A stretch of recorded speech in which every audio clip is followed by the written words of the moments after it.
Breaking Point 2 starts with a retrospective interview with Andre O'Connor, who is the owner of an 11th team entering F1 for the 2022 season, Konnersport. The drivers were always going to clash. That was a calculated risk. But the car had problems. You're told in this first interview segment that the car is difficult. Then you're quite quickly chucked into your first driving in the middle of the Miami Grand Prix. Your only objective is to finish the race as Aiden Jackson, the main character from Breaking Point 1. But after just 4 laps of driving, you get sent to a cutscene where you see your car retiring from engine issues, and it's implied this is far from the first time. Okay, I'm afraid you're going to have to retire the car, please, Aiden. Retire the car. If it's not one thing, then it's another. Did you not see what happened out there today? Aiden, I agree with you 100%. We are doing everything we can. I know the car is not perfect, but... Andreo, it's every race. Do you know how I look losing easy points like this? Knock, knock. Sounds like there's a riot show going on in here. What am I missing? Not now, Devon. Aiden and I were just discussing issues with the car. Again? I thought that was all in hand. I had no problems today. Smooth. You know what they say? A shoddy workman always blames his tools. Back in the retrospective interview, this time with Devon Butler, you're told that Aiden and Devon failed to sign for a big team, so ended up at Konnersport. Guess they couldn't reach an agreement, so we both signed for Konnersport. And do you think that affected Aiden? That's no secret. This is when you're taken to your driver room, which, for some reason, is a more dumbed-down version of the one you had in Breaking Point 1. As before, you've got access to news, social media and emails, along with regular calls from other characters. 6 weeks later, and it's the Canadian Grand Prix, where you're acting as the team boss for the first time. These team boss segments feel slightly odd and just tend to have you read a wall of text and make some decisions that don't seem to massively affect anything. So this is the first and last time I'll mention it in this video. Once on track, you're shown a cutscene where Devon and Aiden are side by side and end up coming together, which negatively affects both of their races. Your job is to go from 17th to 13th place before the end of the race, which is where you also see a bonus objective for the first time, to finish ahead of Stroll and Latifi. Now for some reason, Breaking Point 2 seems to have been made much easier than the previous version. Although my target was for 13th, I actually ended up managing to get all the way up to P2, which does break the immersion a little bit, as all the post-race chatter is about the collision, not the fantastic recovery drive. The next cutscene sees you introduced to Davidoff Butler, Devon's dad. He's the title sponsor of Konnersport and talks of the Hungarian Grand Prix being the first sign of issues at the team. Yet again, Konnersport, Jackson and Butler battling it out on track. It seems as Hang on 2 seconds, Nat. Okay, Devon, Aiden's lapping faster than you. I need you to let him pass, please. Devon, do you copy? Listen to me, I need you to let Aiden pass now. You're shown Devon Butler getting a team order to let Aiden by, which he ignores. Your objective in that race is first to overtake your teammate Devon, but once done, your final objective is to finish in the top 10 with the bonus of finishing the top 8 with the fastest lap.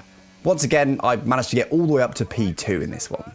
In the post-race debrief cutscene, Devon is seen completely denying that he was ever given a team order, followed by Davidoff giving Aiden his vote of confidence, almost like he's on his side over his son's. We don't deserve you, and I know that you've been discussed at other teams, so just keep doing what you're doing. Sure. I'm sorry if I've spoken out of turn. About Devon. Not at all. You know the best way to keep Devon in his place? What's that? Beat it. Next, you're introduced to Callie Mayer, who is racing in F2 in Zandvoort and is shown going for an unorthodox 2-stop strategy. Once out of the pit lane, you take control in 12th place, and your objective is to win the race. After winning by 13 seconds, she's shown in an interview to be pretty cocky, just like the Butlers. I find lapping faster than everyone else really, really helps. Later in the interview, Casper Ackerman joins her, who was one of the main drivers in Breaking Point 2. He's presented as her agent or representative, someone who's trying his best to support her career. More boring calls from Mum later, and you're on to Chapter 5, which is the Japanese Grand Prix, and back to Konnersport with Aiden Jackson. You start 11th, and your objective is to overtake Bottas before lap 8 for 8th place. Once you do, you're shown a cutscene of a pit stop where your team is clearly not ready for you, which results in a very slow pit stop. Rejoining the race in 13th, your objective is to reclaim 8th place with a bonus of beating your teammate. Another podium later, and you get a call from Davidoff after the race, once again talking up your chance of being signed by one of the big teams, but he tells you to keep that strictly to yourself. They've already reached out to us. Looks like there might be some last-minute negotiations on the cards, but keep that to yourself, okay? Yeah, of course. It's becoming clear that he is using these chats to manipulate Aiden into performing better for the team. Next, Aiden calls Kasper Ackermann, his old rival turned friend. He, of course, brings up Callie, which sees you take control over her F2 car for the season finale. Your main objective is to get a podium, but finishing first is your bonus objective. Once you do so, you see a cutscene showing her as the first woman ever to win the F2 championship. She seemed to be combative to journalists though, asking about her gender. Well, I mean, someone had to be the first. But I just hope that this shows that talent can get you as far as money. And what about your dad? Has he called to congratulate you yet, Callie? Nope. Next question. Callie, what's it like being a woman in motorsports? We're sure everyone wants to know. I don't know, John. What's it like being a man in journalism? Next question. Back at Konnersport, and you're told that Aiden is planning on telling the team that he is leaving. That's when the team owner Andreo comes in and announces that Kasper Ackermann is taking up the role of team principal at Konnersport. This makes Aiden completely change his mind about leaving. Good. Then let us continue. Aiden, you had something you wanted to say. The floor is yours. No, it's nothing. On to Chapter 7, which sees time advance to the 2023 season, and you're suddenly playing as Devon Butler for the first time. For the first round of the season at Bahrain, we get our first 25% distance race where you start 17th and your objective is to get to 5th, with a bonus of top 3 with fastest lap. Once you do, you're shown the paddock, where Aiden offers an olive branch to Devon to try and get them to cooperate better as teammates. Listen, I know we've had our run-ins and, well, last season was last season. Konnersport's got a real fun. Kasper on board, you driving like that. Let's get the car behind. A fresh start for the team. What do you say? Huh, Jackson. Yeah. Cheers, mate. Bin's over there. Yeah. Nice one. Unfortunately, Devon doesn't seem to hear it, so rejects his advancement. Chapter 8 and the Australian Grand Prix, where you're still racing as Devon, where you get a taste of what's going on for the first time. Some hearing issues. Brakes don't feel right. Okay, we'll have a look at it, but you're going to see a drop-off in performance, I'm afraid. What? Why? We've asked you to take it easy on the last lap, but pushing has made the issue even worse, so we're just going to have to live with it for now. What are you talking about? Listen, just do what you can, please, Devon. Come on. When you take over driving though, your objective is to just hold on to as many positions as you can and finish ahead of Aiden. The next cutscene, you see Konnersport management trying to figure out why Devon is ignoring his engineer, because he's in complete denial about his clear medical situation. At the next race, Kasper brings Devon into his office to confront him about it, but Devon lies and says it's just because he's feeling the pressure. Fortunately, Kasper seems to see right through this and insists that Devon gets the medical checkup anyway. In the meantime, I'd like you to see someone from the medical team.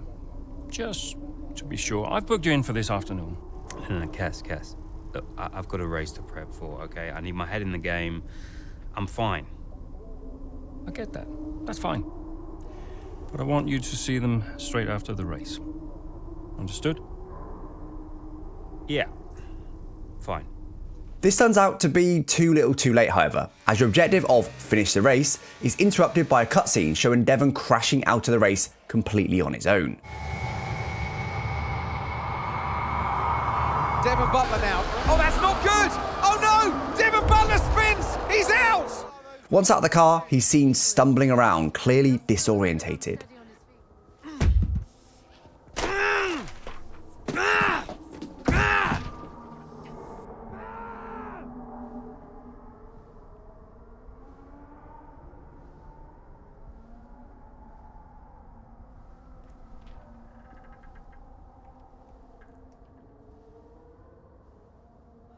I'm done, Kasper. I'm done. It's okay. It's okay. It was his hearing. He'd been keeping it from us. Kasper reveals after the race that it was his hearing, which is a strange way to introduce it, but his actual issue is tinnitus. This is later explained as not only a hearing issue, but also dizziness issue, which is stopping him from being able to drive the car properly. This means Konnersport need a replacement, but Davidoff is adamant that they still have to stick to their original terms, that the team has to achieve 5th place in the Constructors for him to continue sponsoring them. Casper suggests Davidoff's daughter as a replacement. That's Callie Mayer, the reigning F2 champion. Contract still stands, Ackerman. 5th place, or I'm out next season. One problem at a time, eh? The next race is the Spanish Grand Prix, which sees a temporary stand-in for Devon, but you are back to controlling Aiden Jackson in a 25% distance full race. Your only real objective is to finish ahead of Sainz and Alonso, but I managed to 3-stop and still achieve it. I really hope these are significantly harder for F1 25. The next cutscene is Casper trying to convince Callie to join the team, which has turned out to be difficult because her dad refused to financially support her career, only Devon's. So signing for Konnersport will see her back with her dad's indirect support, when she wanted to do it all her own way. I always said I'd do it on my terms, not his. I'll look out for you, just like I did in F2. Will you keep him away from me? I'll do everything in my power, everything, to make sure that all you have to think about is driving. You now control Callie, and your objective for the Azerbaijan Grand Prix is to catch Aiden before lap 8, a surefire sign of a mid-race cutscene. This shows more contact between teammates, this time caused by team orders to Aiden to let her by as they're on different strategies. The collision itself is sort of weird. It didn't really feel like either driver did anything wrong to cause it. Back to driving as Callie, and your objective is to finish in the top 10, which is easy, or get a top 3 is your bonus objective. This one felt like the lowest AI to date. I started the final lap a whole 7 seconds back from the leader, which amazingly, I managed to close down and win the race. After the race, you see Callie struggling to deal with the interviews. The constant chatter about her family or gender are clearly getting to her. You've always gone by Mayer, and now you're in a team financed by your father, driving in your brother's seat. Would you go back to the Butler name? Should have expected it, right? I thought you did. That's not what I mean. I'm a woman, I get it. I'm happy to talk about it. Then what is it? Well, it's always the same, isn't it? So you're a woman, and then every question about Dad, about Devon, about the Butler name. Just forget about it. Oh, I can never get away from it, can I? The only question about the race was about Aiden. Next, you see Aiden giving off Devon Butler vibes, adamant that she did it on purpose. The incident at Baku, do you think she did it on purpose? She did do it on purpose. Yeah. Check the footage. The next race is the British Grand Prix, where your objective is to beat Aiden and finish in the top 10. Another win later, and the disagreements in the team continue, with Callie saying that Aiden thought he was too good for the team. True. He just wasn't happy at Konnersport. Thought he was too good for the team.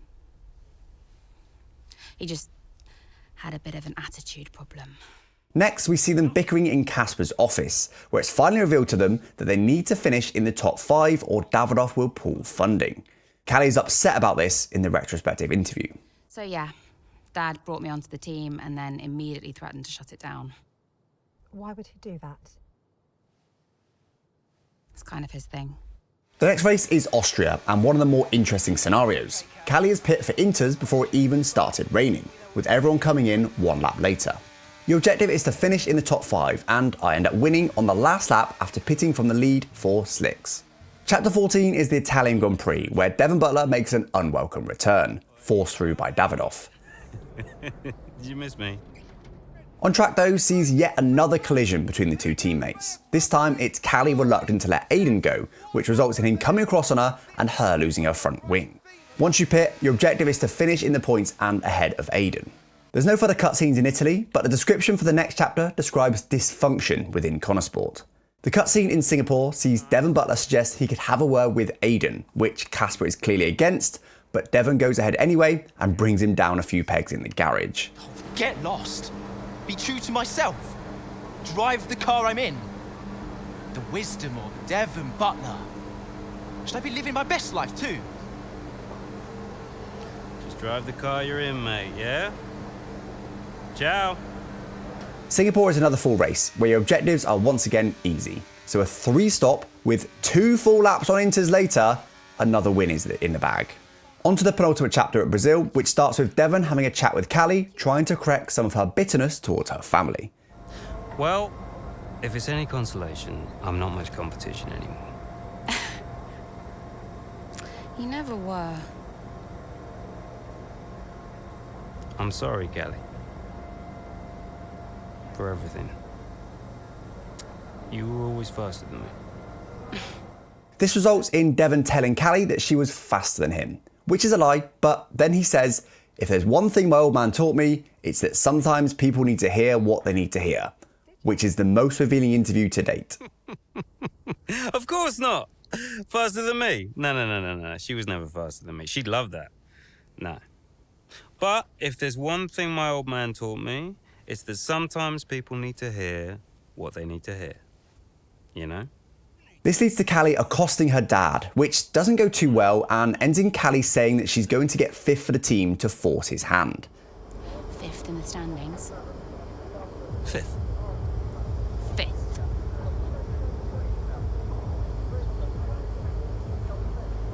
The race sees you, familiarly, go from 14th to a podium. Once you do, it's straight on to Abu Dhabi and an inspirational speech from Casper and a making up between Aiden and Callie. Callie, we got this. Yeah. And, I'm sorry if I was ever... Wow. What? Are you apologizing? Yeah. I will forgive you on one condition. What's that? You get your share of the points. All right. Deal. Chin up. Onto the racing, and you're back to racing as Aiden. Once you overtake Gasly, your engine dies, which sees Devon come over the radio to Callie, telling her to not push the car too hard. Let me speak to her. Why? Just give me the headset. Sure about this? I'm sure about everything. That's what concerns me. Callie. Devon? Yeah, we've had a chat. We think it's best if you don't push the car too hard. What?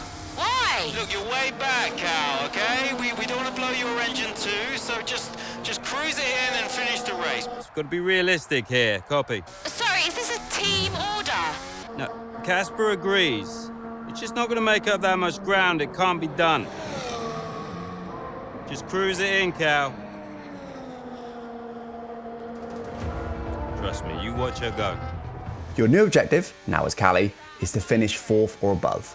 Another win later, and that gives Konnersport 5th place, a happy ending. The final cutscene sees Davidoff making it clear he's been playing them all like chess pieces all along, as well as happy confirmations from team owners and drivers that the team lives on.